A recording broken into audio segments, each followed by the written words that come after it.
The whole world calls Ukrainians strong, indestructible, resilient, heroic and brave. But what is behind these beautiful words? What is it exactly that makes us like this? The blood of the Cossacks runs in us.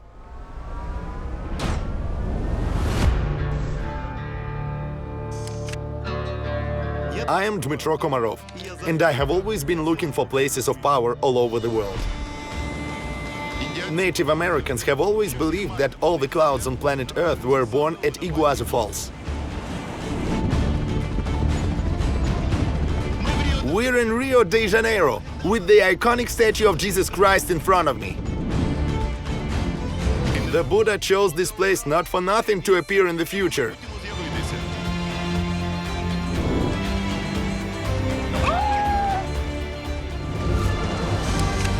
From Everest to Fujiyama. Hooray! Fujiyama! From New Guinea to the Amazon jungle.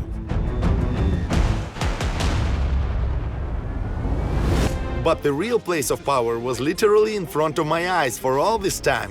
It's Ukraine. It may seem that we are a country that is 28 times smaller than Russia in terms of area. How do we keep holding on for years? And not just holding on, but continuing to live our lives? There are no situations here that the Hustle Boys can solve. Adventures goes on.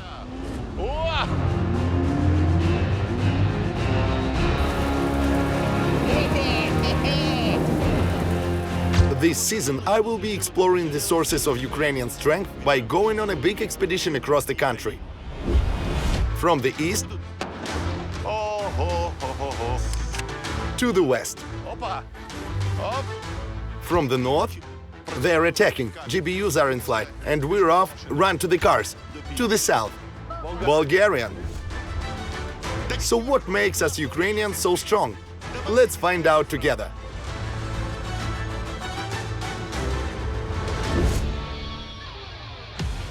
In the last episode, we traveled to the highest mountainous regions of Ukraine in search of strength. We're somewhere on the edge of geography, no chance without a winch. After all, it is believed that it is there, at altitude, that extremely strong and hardy people live.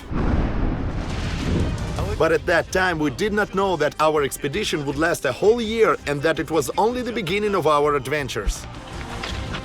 It's a very difficult path. So right now we're still looking for the strongest Ukrainian Highlanders.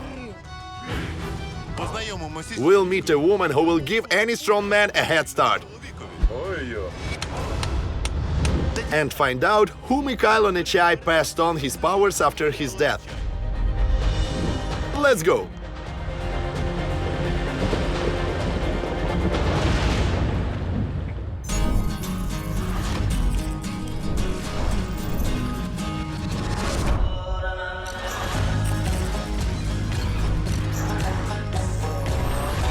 The World Inside Out with Dmytro Komarov, Ukraine. In the last program, we stopped to check whether Mr. Mykhailo is really the son of Nichay. After all, it is believed that a Molfar can pass on his gift by inheritance. And after the death of the magician, there were already many who called themselves his heir. So I decided to call Molfar's Nichay's own grandson, whom I know personally, and have interviewed. Now let's see if you're telling the truth.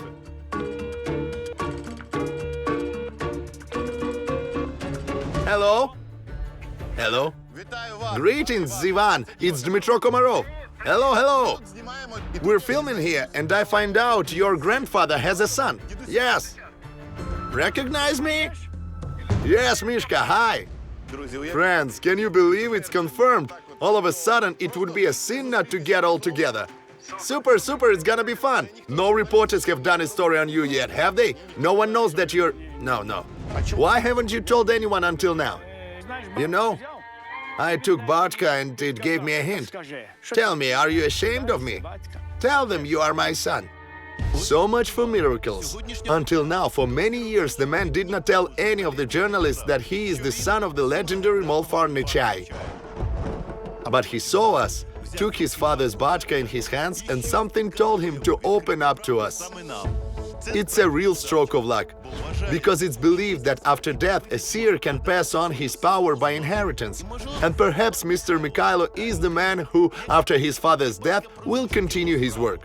He was testing me. And what was his conclusion? Well, that I have powers, biocurrents, everything. I have to stay for him. I say, you know, I can't do it like you. I love nature, go here, go there. And you're in the room from 6 till 12, till 1 o'clock. I said, I'm no good. It appears that Mr. Mykhailo voluntarily gave up a lot of power. It was his choice not to have a daily reception of visitors, as his legendary father did. And you are unable, can't, or won't do it. Simply put, I don't want. I saw him 3 days before he died. I was walking below, he sat down on a bench, took a supilka and started playing. I waved to him, he waved back, as if saying goodbye to me. He went out. Karasenko told me that his heart ached. A big event is going to happen. It is said that Mykhailo Nechai really felt the date of his death. He even told his clients to come before July 15th. Say, he won't be accepting anyone after. He dressed himself as you have in the picture, that is, with a shroud and a sardak, and went to the place where he was born. When he came back from there, he went to all his relatives and came to his granddaughter. She said that she was very frightened. It was so hot and he was dressed like that. I started yelling, "Grandpa, what are you doing? You want to get sunstroke?" And he said, "Don't yell, I came to say goodbye to you. And I want you to remember me exactly as you see me now." A few days later, on July 15th, a mentally ill man entered the house where he was working and struck several blows with a sharp object. Mykhailo tells us the details of the story on his way to his relative's house. When all this happened, my wife was in the house, in the other room. She heard like, a scream like that. She said she thought he was exorcising a demon from a man, but it was his dad. He was stabbed like that until he died. And that was it, straight to the heart, so no one could save him. Nichay's eldest son has not yet accepted the powers he received from his father. Perhaps our old friend, the grandson of the Molfar, Ivan, whom we came to meet, feels the power in himself. Good afternoon, Mr. Ivan. Good afternoon. Come on in. In 2021, Molfar's grandson opened a museum in memory of his grandfather. It is a reconstruction of the rural hut where the Hutzel's seer lived and received patients. Oh, there it is, that table I was sitting at. I remember now. It was like this. You'd come in, Mykhailo was sitting like this, and you'd sit next to him. That bad luck in the team, bad luck in society, bad luck in neighbors, bad luck in love, that all bad, wrong, evil disappear, vanish, have no influence, and forget Dmytro. Spit 3 times over the left shoulder on the ground. He lit a candle using only matches, I remember. And then he threw these matches into the water and said that when you came home with this water, you should drain it from head to toe in the shower. There's a cross here that Grandpa used for rituals. That's his aspen cross, isn't it? He had a lot of them because I saw another one in the museum. He used that aspen cross to chase away the weather, chase away the hail. Oh, that's a lot of letters. Look how many. So people wrote to him, right? Yes, it's a small pot. Small? You could fill the whole room, so many of them. Can you look some up, just wondering, selectively? Yes, please. Kaliningrad Regional Philharmonic Hall. They wrote from all over the Soviet Union, right? May 1st, Kiev. Deeply respected Mykhailo Mikhailovich. I am a mother and I have the only daughter who is now seriously ill. I've done everything I can do to get her back on her feet and all to no avail. She is not able to move. Please help us if you can. And how did he help those who wrote letters? Praying to the photo, yes. And it helped. Then people came and thanked him. A woman could not have a child for many years. Many times they came to grandfather. Then such a pleasant moment. A few years later they came and the boy was already grown up. Grandfather helped them with his prayers. There is a lot of evidence in this museum that Mykhailo Nechai had magical powers. But we are interested not only in his memories, but also in the answer to the question to whom he passed it on. Ivan, have you ever thought about your powers? Maybe they're genetically passed to you. Grandpa used to say it has to come by itself. A person cannot think to himself, I want and I will. It comes by itself. My grandfather worked at different jobs until he was 40. Then at the age of 40, he took this path. You know the story of how he first began to realize he had a gift. Yeah, one time a boy was bleeding profusely from his nose and he stopped it. He put his hand up, he said, and it stopped. His grandson Ivan is not yet 40 years old, which means that it is not yet possible to say for sure whether his grandfather has passed on his powers to him. And no one fully knows how this power is passing. Perhaps one of them will one day feel supernatural abilities as Mykhailo Nechai felt them in his time. Or perhaps it will be a completely different person about whom we will certainly find out when the time comes. But we need to go on to find the person who lives above all others and the source of strength of the true Ukrainian Highlanders. Let me remind you that in Verkhovina district we found houses at altitudes of 1,040 and 1,125 meters above sea level. Although the mountains in this region are the highest dwelling may not be here. Searching the web, we found information that in the neighboring region there is a place where people live even closer to the clouds. So let's go there. Our research continues. Our today aim is the village of Verkhny Yalovets in Chernivtsi region. There is lack of information about this village online. The only thing known is that not far from the village there is a famous radar station Pamir, and also that about 100 people live there, and almost all of them at an altitude of more than 1,000 meters. Even the fact that we drove into a cloud already tells us that we have climbed very high into the mountains. Good afternoon. Is Upper Yalovets here? Yeah. What's your name? Vasil. I'm Dmytro. Is it true that here are the highest places in Ukraine? The highest. One granny lives at 13,500. Yeah, because in Verkhovina we found at most 1,200. Nah, we're higher. See ya. See ya. Good luck. Well, it looks like we're heading in the right direction, and this may be the place where our future record holder lives. Good afternoon. We are looking for the most mountainous dwellers in Ukraine. I have polled like the whole country, who it is, where it is. People say it's some lady who lives high up in the mountains. You know who she is? Yeah, it's this way. Do you know the way? Yes. It's off-road. Yeah. Given our experience of driving in the Carpathians, I decided to be reassured and asked Oleksandr to be our guide.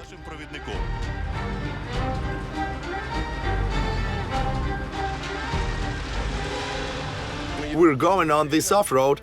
It's just horrendous. Because only an exceptionally well-prepared, very tough off-road vehicle can get through here. It's not just off-roading. It's a test. It's motorsport. You need maximum concentration, attention, good technique, very careful driving, skills, brutal.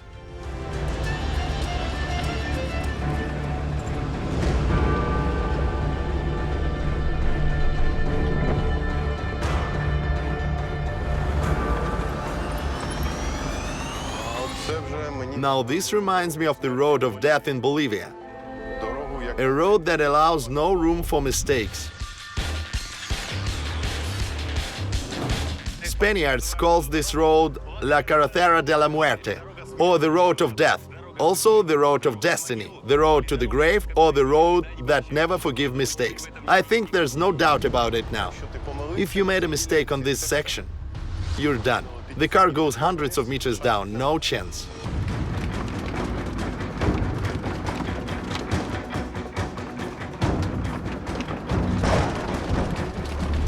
That's what I was afraid of. It's very, very, very dangerous to drive in the rain.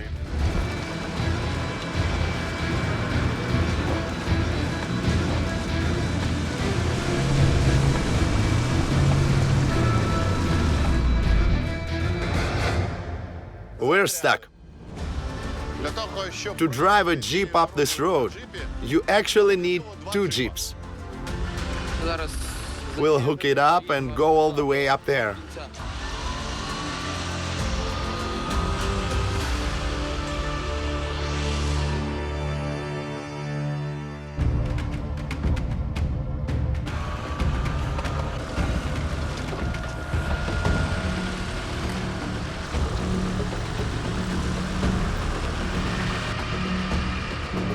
It is the road to place where all the time year-round lives one woman.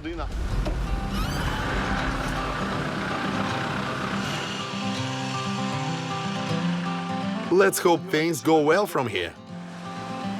Too bad you can't get to Verkhny Yalovets on hope alone.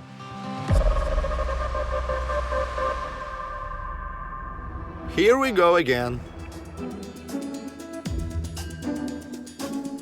Watching this footage, many people may, without fully knowing the situation, say that this is jeep driving across the mountains.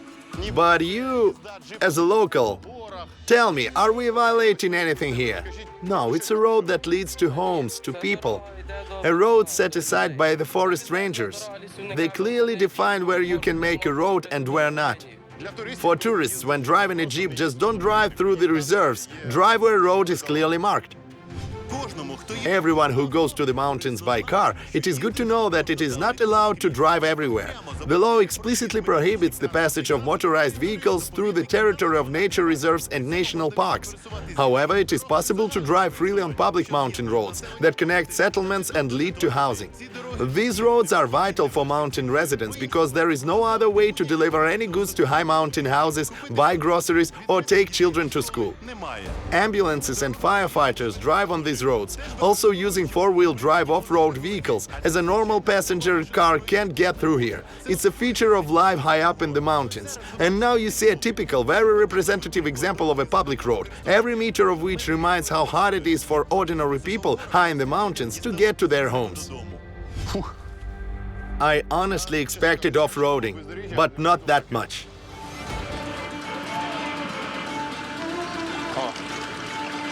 Almost out. Abba!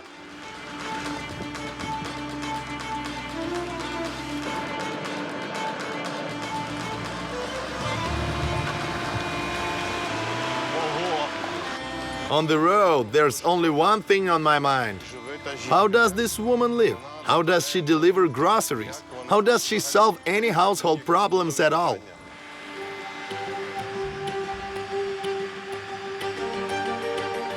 Another abandoned hut, as proof that living at altitude is very hard. There is no work, it is very hard to get here. In winter it is impossible to get here by car, and even in summer it is hard. Finally we reached Fedora's house. Very nice view.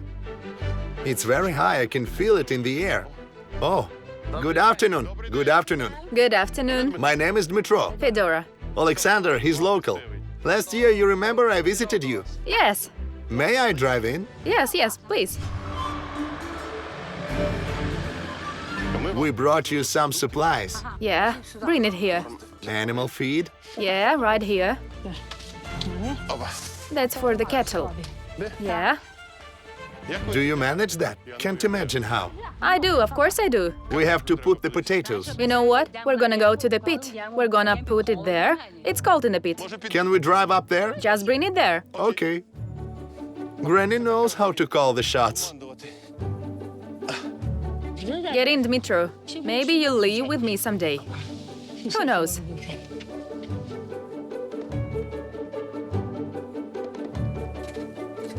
There, like this. How do you go grocery shopping? I have the mare. I have the saddle. I tie it to the saddle and go. Do you go in winter? Yes, I go. And how long does it take you in the winter to go up and down? Half a day. That way there is a road over there, 6 kilometers. Fedora invites us in, but not right away. Do you go to church? Sure. Well, not every... Really? Not every Sunday, but I go to Easter, Christmas. Do you bring your pascha to consecrate? Sure. My mom makes it. Okay. I bring it. People here in the mountains are very spiritual, and it really matters to them who comes into their house and whether that person believes in God. Come on in. Do you know how old this place is? 200 years. 200? Yeah, about 200. Come on in. About 200 years, right? I noticed you don't have any light bulbs. Do you have electricity? I don't. No electricity at all? No, the lantern is lit and I buy the candles. Candles? Was there ever electricity? Never was. Never? Why are you living here without electricity and not moving? I'll live here till I die. Ms. Fedora's house is a true Ukrainian hata, preserved in the spirit of mountain traditions. Cozy room, woven carpets hang on the walls, icons are covered with embroidered rushniks, and in a corner there is a place for prayers. Do you sleep on a bed or on a stove? No, I sleep on the bed. When it's really cold, can the stove handle it? It heats very poorly, because it is very old. How old the house is, how old the stove is. How do you keep warm? I make a fire, wrap up, get dressed. How do you charge your phone? There is a battery. Power bank. I go to Yelovichora, to my daughter's house. They have electricity. How many days does the phone last? I've got 2 more batteries to spare. With these 2 batteries, how many days can phone last? If you don't talk too much, a week and a half, maybe 2 weeks. Your place is very interesting. Let's go eat. Food is the key. It is clear that you have grandkids. It's important to feed everyone right away. Yeah, Tell me about your family. Who do you have? I have a daughter, 2 granddaughters in Poland, grandson in the war. I already have great-granddaughters, 2 girls. When Ms. Fedora occasionally goes down the hill to buy groceries, charge her power bank and visit relatives, she occasionally watches TV down there. Oh, so you're Komarov. I saw you 2 years ago at my daughter's house. She's got a TV and internet. You were out there feeding some wild people in the woods. Oh, bless you. I never thought you'd come here. How old are you? 41. And you? How do you think? I think you're about 70. Missed it a bit. June 9th was my 72nd birthday. So you're still young. 'Cause I'm working. We'll be here to celebrate your 90th birthday. I wish to God I'd live that long. I don't know. Eat up. I have soup. The soup looks delicious. I see potatoes. We're going to pray. Because I pray.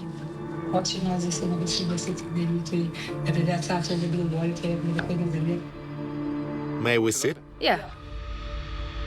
Sasha, for you, it's Serhiy's. Sit down and eat. Take a seat. Enjoy your meal. How long have you been living alone at all? My mother died. My son-in-law came, married my daughter, and they lived here for 8 years. Then they bought a house for themselves in Yelovichora. I've been living here all 25 years on my own. Don't think it's easy for me here. Here in winter I cry, I'm afraid, and I don't sleep all night. I was mowing and fell down carrying my scythe on my shoulder, and it tipped over. They barely got me to Putila. They saved me, they stitched up my arm. And God forbid, now you have something sick. Do you have someone to call to and pick you up? Yes, I do, but I'm holding. In the winter, when I have a fever, I eat gogodza. Do you have any medication? Yeah, I've got some pills, old ones. I need to get some new. What do you live on? On my pension, but it is 2,700 hryvnias. Everything is expensive at the store. Hay needs to be harvested. I hire people. I have to pay for it. In spring, I sold a steer for 13 grand. Soup was very delicious. Take potatoes. Wow, Sasha. Come on, eat up. Did I put enough it for you? Oh, great, great, great.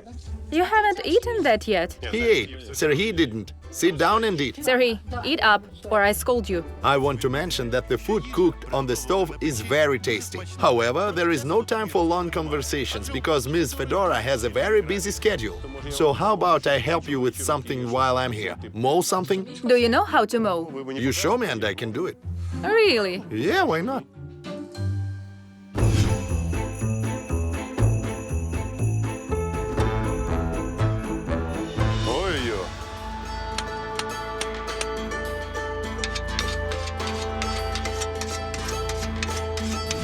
Come here.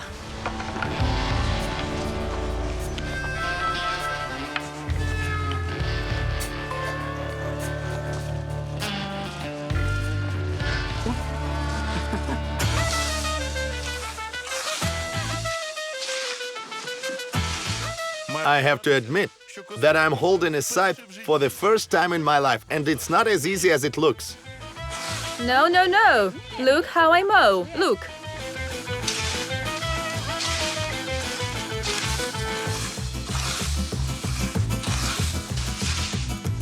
I can't do it the way you do. Maybe we could swap sides. Take it! You picked it, take! Okay. Maybe it's the scythe. Or me, more likely. This one's chopping, too. Turns out, it wasn't the scythe after all.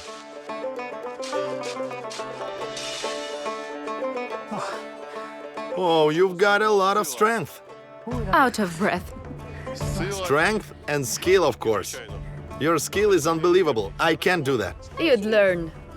And though I'm still a long way from being a mower, I also have something to surprise Ms. Fedora. Haven't you seen one? No, I've never seen anything like this before. Serhiy, go a little lower. Show it to our lady. Closer, it's a camera that flies. Come down. Here, look. Come on, Serhiy, lower, lower, lower, lower. And closer. Come on, closer. Closer, see? There's a camera. Don't be afraid. It won't approach. It's under Serhiy's control. And the camera, it's filming us. Yes. Very interesting. Can you catch it with your hands?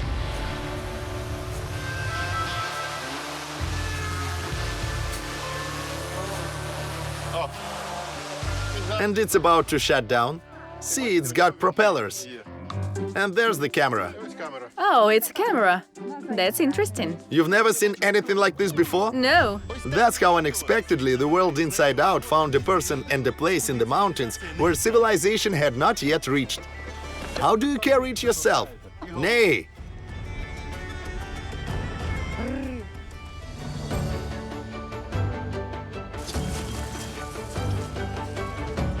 You see, no electrics, no car, but everything for living.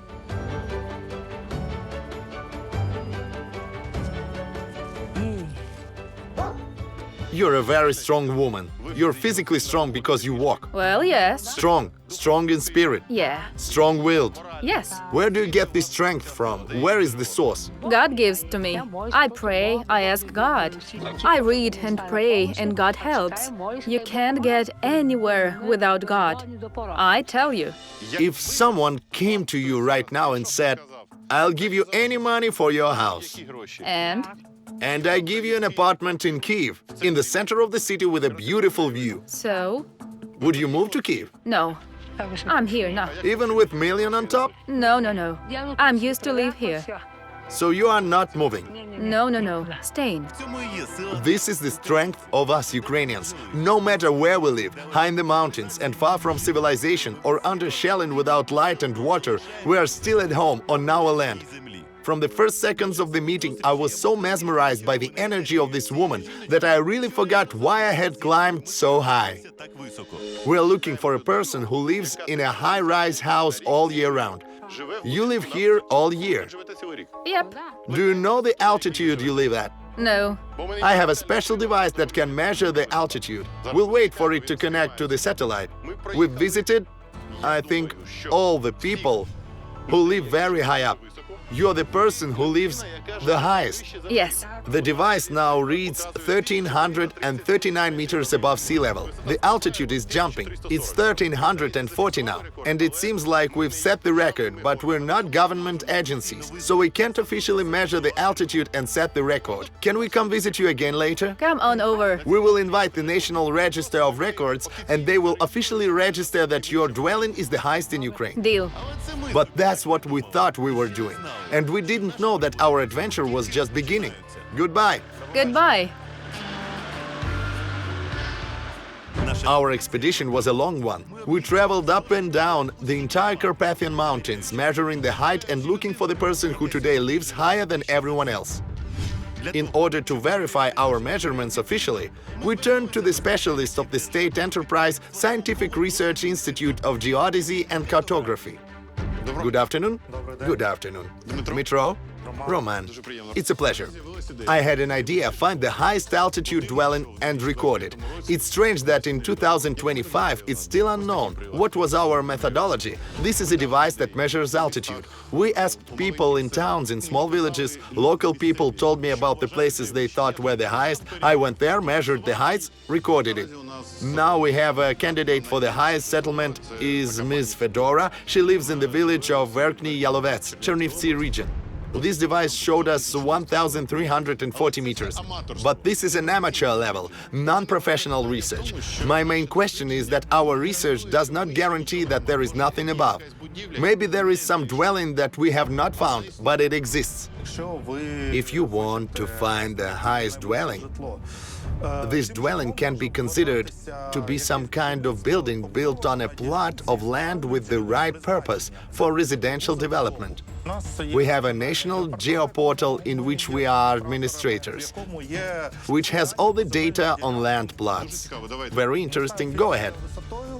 We put a filter on the height, we put a filter on the purpose of the land plot, and we can also look at the satellite image to make sure that there are buildings on this plot. A search is on. Okay, this table shows the results of the sorting. There are 4 highest plots that have buildings on them. Here I'm wondering if our winner in our amateur research with this device is on this list. As a result of this inspection, we received 2 pieces of news, good and not so good. The good news is that Ms. Fedora's house, which we have so far recorded as a potential winner, is indeed in the official ranking of the highest in Ukraine. Oh, that's it. I recognized it right away. Here's the main house, the barn, another barn, there's even this. Remember, we used to take the groceries in there. Get in, Dmytro. Maybe you'll live with me someday. And not so good news is that it's in 4th place, which means there are 3 other residential plots up above it, and they need to be checked out. The highest plot on this list is 1,522.5 meters. There's a building. Maybe people don't live in the building. It may be used there for agriculture, even though it is registered as a dwelling. We have to check. Let's see the second one. Here's the second point. There's also a building, 1,399 meters. Third spot, let's see. 1,345 meters. Something half built, half destroyed. We have to go. We won't know if someone lives there or not. We have a lot of data, but we can't check online. Friends, I thought our expedition to find the highest dwelling was over, but it continues. How do we do this right? Because we've been using a device like this. A tourist instrument, it is used for informational height measurement, and you need accurate values. We are happy to provide you with a professional surveyor.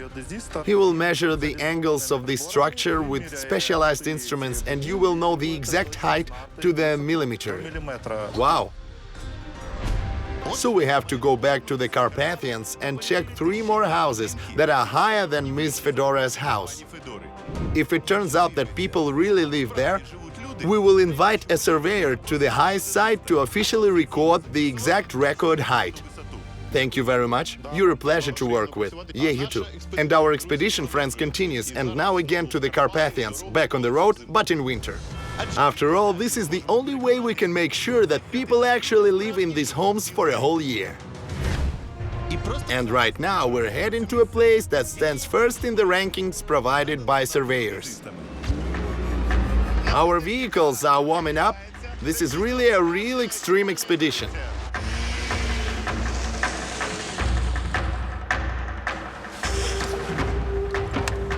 Column, start moving.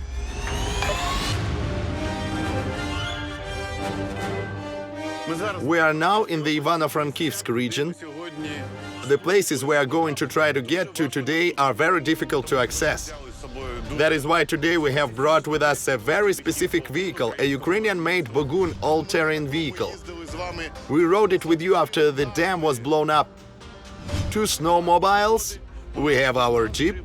In a word, we have gathered the most powerful vehicles that we can use in the harsh winter mountains. We are accompanied by the State Emergency Service because it is dangerous here, and when we obtained permits for filming, the presence of the SES was a prerequisite. But even all this machinery does not guarantee that we will get to our destination. It's very high up in the mountains. Our first winter point is located in the village of Burkut. This place is very remote. The road there is especially bad in winter. In 2008 year, the village was badly damaged by floods, and it is not known whether anyone lives there now all the year round. In the first few minutes, you don't really understand why we were advised to drive with so much equipment. After all, it's just an ordinary winter village with an ordinary road. But the further you get, according to the map, our point is about 15 kilometers away. In urban conditions, this distance can be covered in about 30 minutes, but in mountainous conditions, according to the suggestions of the SES, the road will take at least 10 hours. Why this is the case, we began to realize very quickly.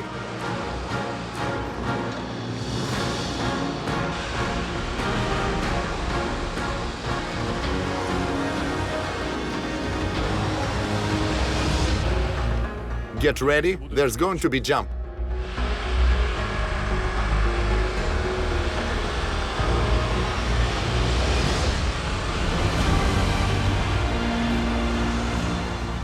We are through. But I have to put the chains on. I feel the Jeep won't be able to go further anytime soon. For that we have Bogun and snowmobiles. But after a few dozen meters, the rescuers for some reason give a signal to stop. It turned out that the cleared, convenient road has come to an end. There are branches on the road. It seems that this road is not often traveled. Further will be powder snow. We will let Bogun go forward, so that it will tamp it down. We will try to go after. All right, everybody, we're gonna let Bogun go ahead and we're gonna put chains on my car. Roger that. Come on. Nice, it's coming through. Even though Bogun is driving ahead of us and blazing the trail, our car is noticeably lagging behind and is constantly tugging. We constantly have to back up and accelerate.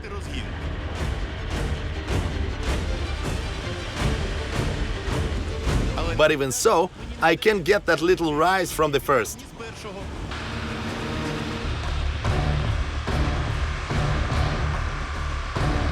Or the second time.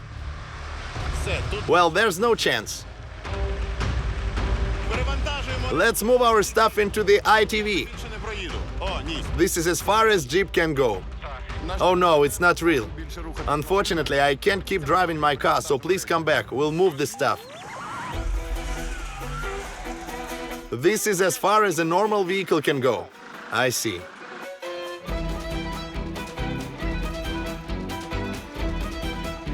Let's go.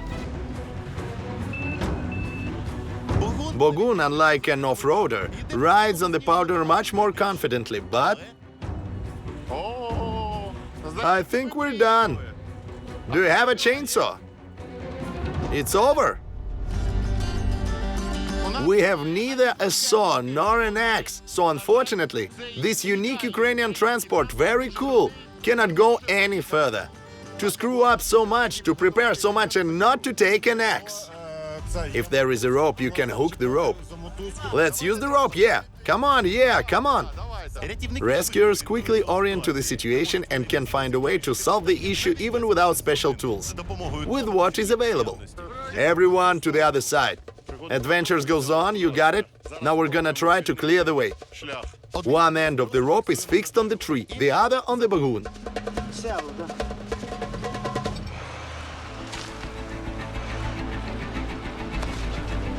He's not gonna make it. Stop! Here's the situation, friends. We seem to have taken absolutely everything into account. But then a tree fell from some wind. Now we're trying to push it back, but so far, not enough power from this vehicle. There's less and less chance we're gonna make it up there today. In winter, in the Carpathians, time is not in our favor. After all, the daylight hours are short, and in the darkness it is very easy not only to get lost, but also not to notice any danger on the way. So we can't waste time now, especially when we are only at the beginning of the route. That's why we try to dig up the snow and free the edge of the tree from under the snow blockage. It would be easier for Bagun to pull it out. We need to get rid of this boulder. Everyone go uphill! Yeah, come on, careful! Here's the lesson. In such areas, where there are mountains, forests and off-road, you should always carry a chainsaw or an axe with you on expeditions. We made a mistake, that's why we're here. Our goal is still about 14 kilometers away, or 5 or 6 hours away. Leaving the equipment here and walking on foot is not an option, as we will be walking until morning. So we try to make a concerted effort to get further. It's moving a bit. Stop! We need to dig more. Guys, carefully. It moves. Move that tree a little bit. Straighten it out, hey! A little bit forward, and then like this. It'll be straight and it'll pull it well. Stop! Not take down another tree.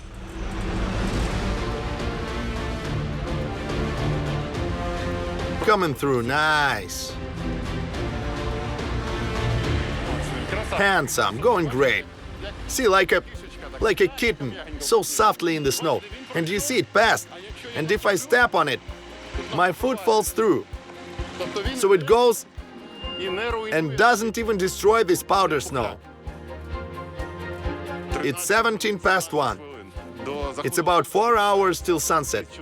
Maybe we can make it. Overcoming this climb, I can't get rid of the thought, will we find what we are looking for at the end of the road? It's hard to imagine that people could live there all year round and use this road every day, for example, after work. It's already obvious that these places aren't traveled very often. But who knows, perhaps the people of Burkut knows another way. There's a path here, only foresters and wolves run. And the Bagun is coming. This car is a beast. Nothing is impossible for it seems to me now. With every meter uphill, the road becomes more and more difficult. The angle of incline is greater and the height of the snowdrift is higher. Almost laid down. How many degrees to critical do we have left? We'll see. But even such a vehicle has its limitations. The snow on this road becomes too deep even for our all-terrain vehicle. The driver of the Bagun tries to accelerate a bit to get out of the snow trap. But it doesn't seem to be working. The driver commands all passengers to disembark. Here, friends, look why we didn't get through. The depth of the snow track we dug. To make the all-terrain vehicle lighter and not so much squeeze the snow cover, I changed to a snowmobile. We can't get through. See, it's digging and it won't go through. All right, let's go. Oh my God.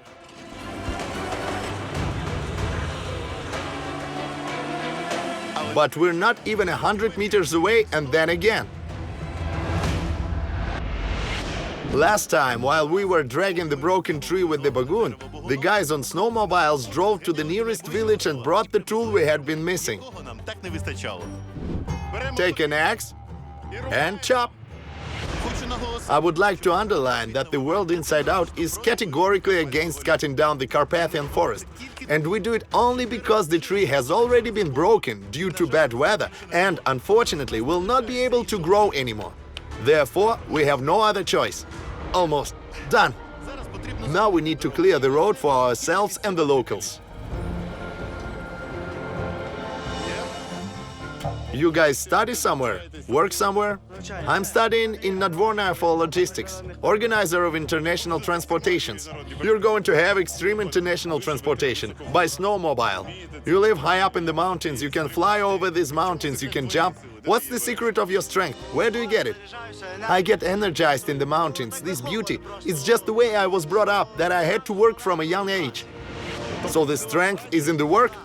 Yes, then we'll raise our children that way, so they'll get used to work at an early age. And what do you think? Strength is in unity. People unite among themselves, help each other.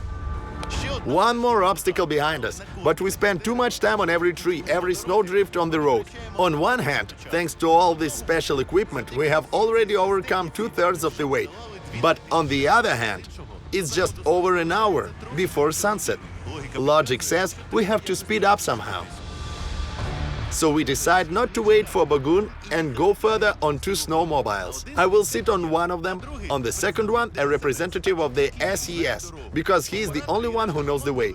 The cameraman and the rest of the team will stay here. If it goes well, we will come back for them later. Ready? Ready! Well, let's go! Snowmobiles are the only way from here.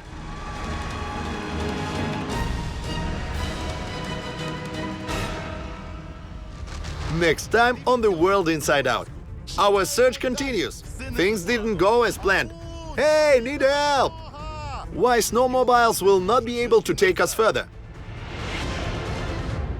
Who will shelter us for the night in the harsh winter Carpathians? And why did this happen? Guys, dinner. We'll change transport again. The end of geography. We're very close to our goal. We'll find Verkhovina's most eligible bachelor.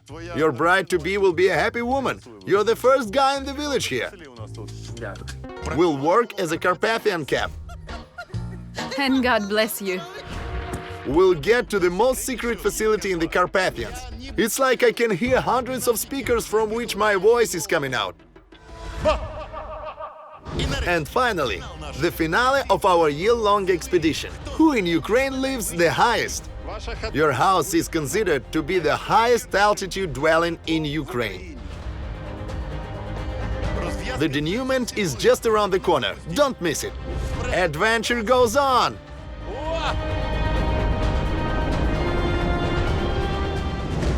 The World Inside Out with Dmytro Komarov, Ukraine.